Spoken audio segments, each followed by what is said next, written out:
Eu queria perguntar, Leonardo, como que isso ocorre, né? Como a ansiedade, ela está ali num padrão normal e como encaminha aí para um transtorno mental, podendo chegar até o suicídio. Porque a gente sabe que a ansiedade é uma reação natural do nosso organismo. É um exemplo que a gente está aqui hoje, né? Mesmo decididos estar aqui sabendo da nossa responsabilidade com esse evento, é natural que gere uma certa ansiedade, um grau de nervosismo, mas a gente consegue controlar essas reações aí. Como isso parte do normal para o transtorno?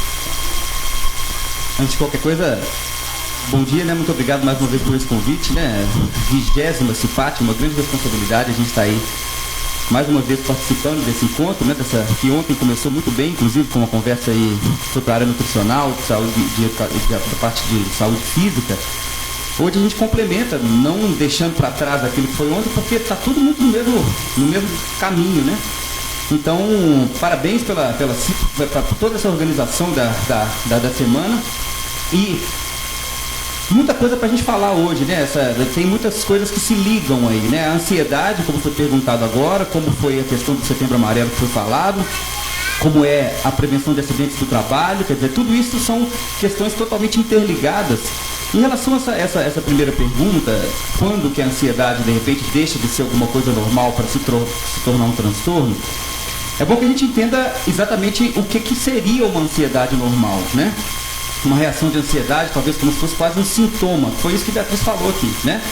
Você foi convidado para ir para uma conversa como essa hoje, como é, por exemplo, uma pessoa que tem uma estreia no teatro, uma pessoa que vai tocar no palco, uma pessoa que vai fazer pela primeira vez um encontro com uma pessoa que está esperando há muito tempo e tudo mais.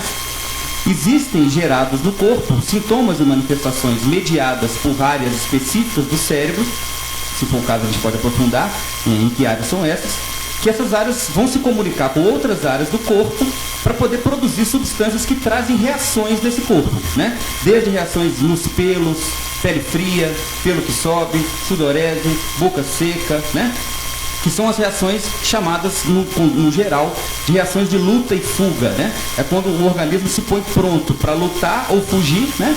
E isso foi, inclusive, uma forma de adaptação do ser humano para conseguir evoluir, né? Enquanto espécie, fugir de situações de perigo, enfim, coisas que geram algum tipo de risco. Até o ponto que aquilo ali é só alguma coisa passageira, controlável e que não vai virar alguma coisa que paralise, né? Que impeça que a pessoa continue fazendo aquilo que ela precisa fazer, aquilo pode ser considerado um sintoma normal, uma reação normal do organismo.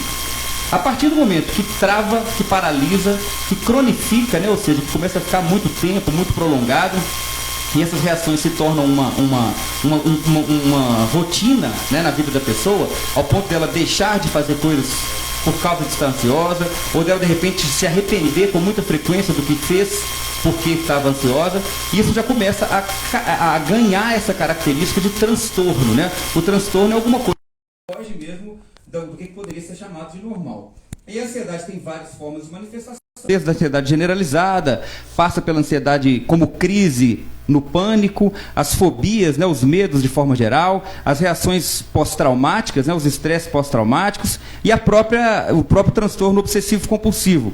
Todas essas manifestações estão dentro do espectro da ansiedade e podem contribuir para sintomas. Do ponto de vista de virar um estímulo para o suicídio, a ansiedade, apesar de realmente, como a Marisa falou aqui, praticamente 100% dos suicidas, né, das pessoas que se suicidaram, terem de base uma doença mental, a ansiedade não é a mais comum, né? Ela não é uma causa frequente de ansiedade e de suicídio. Apesar de que a sensação da crise de ansiedade, do pânico, por exemplo, é uma sensação de morte iminente, né? É bom que a gente entenda isso, a pessoa sente que vai morrer porque o coração acelera, falta o ar, né? Fica sem fôlego e tudo mais, essas reações que acontecem mediadas por essa reação de luta e fuga, mas não é um estímulo de morte normalmente. O suicídio normalmente está mais vinculado aos chamados transtornos do humor, como é a depressão especialmente, e também transtornos psicóticos, como esquizofrenia e outros que a gente pode aprofundar um pouquinho mais. Sim.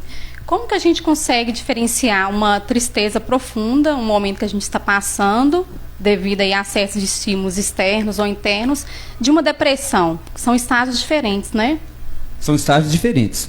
Na verdade, tristeza é um dos sentimentos, né? É um dos sentimentos possíveis, uma das emoções possíveis, necessárias, inclusive, né? A gente precisa, dentro da saúde, da nossa saúde mental, a gente precisa de passar por tristeza. Isso na história do pensamento aí, dos estudos de saúde mental, a psicanálise, né? Enfim, todas as áreas que já se dedicaram a aprofundar no estudo disso. Antigamente era chamada de melancolia, né? Melancolia enquanto um sintoma mesmo, natural de uma reação do corpo humano, que depois, a certo ponto, do mesmo jeito que a ansiedade passa a ser um transtorno, a tristeza também pode passar a ser um transtorno, e que aí se torna a depressão.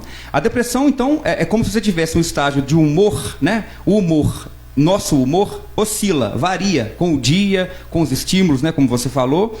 Dependendo do estímulo que for, ele pode fazer o nosso humor deprimir, né? O nosso humor ir para baixo, né? O humor deprimido não necessariamente significa depressão, significa que você está triste, né? Passou por um momento, né? Um momento de susto, de tristeza, de perda, né? De conflito. É natural que a gente reaja com a depressão do nosso humor, né? É até muito estranho quem não reage dessa forma a um estímulo externo. Da mesma forma que a ansiedade passa a ser um transtorno quando ela paralisa, quando ela cronifica, quando ela começa a fazer com que a pessoa não consiga tomar as atitudes que ela julga mais interessantes por estar triste, aquilo se torna, então, um quadro de depressão. Existem critérios diagnósticos, né, que o Manual de Saúde Mental, né, coloca como necessários para que a gente feche um diagnóstico de depressão. E esses sintomas envolvem várias situações. O humor deprimido mesmo, alterações que envolvem o sono, alterações que envolvem a alimentação, o contato social, a capacidade de lidar com frustrações. Quando a gente consegue compor uma quantidade grande desses sintomas, a gente enquadra naquilo que é o critério diagnóstico para fechar como depressão.